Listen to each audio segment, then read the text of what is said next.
नमस्कार, मी मोनिका शर्मा आणि आपण पाहत आहात लोकसेतू मराठी न्यूज चॅनल। तर चला पाहूया आजच्या बातम्यांमध्ये काय खास आहे।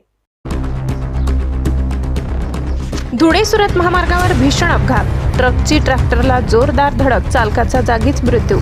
धुळे सुरत महामार्गावरील कोंडाईबारी घाटात गुरुवारी सकाळी झालेल्या भीषण अपघातात ट्रॅक्टर चालकाचा मृत्यू झालाय। दर्ग्याजवळील उतारावरील गतिरोधकाजवळ हा अपघात घडलाय। मिळालेल्या माहितीनुसार GJ14X 8672 या क्रमांकाच्या भरधाव ट्रकने पुढे जात असलेल्या ट्रॅक्टरला मागून जबर धडक दिली। ऊस उतरून घरी परतणारे ट्रॅक्टर चालक संजय कुत्या गावित वय 47 राहणार चितवी हे या धडकेत जागीच ठार झाले। धडक झाल्यानंतर ट्रक चालक घटनास्थळावरून फरार झाला असल्याची प्राथमिक माहिती समोर येत आहे। अपघाताची खबर मिळताच कोंडाईबारी पोलिसांनी तातडीने घटनास्थळी धाव घेत पंचनामा केला। फरार ट्रक चालकाचा शोध सुरू असून तपास वेगाने सुरू आहे। या अपघातामुळे महामार्गावरील वाहतूक काही काळ विस्कळीत झाली, तर पोलिसांनी वाहनाची रहदारी सुरळीत केली।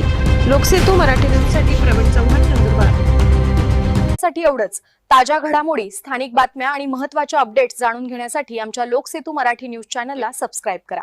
धन्यवाद।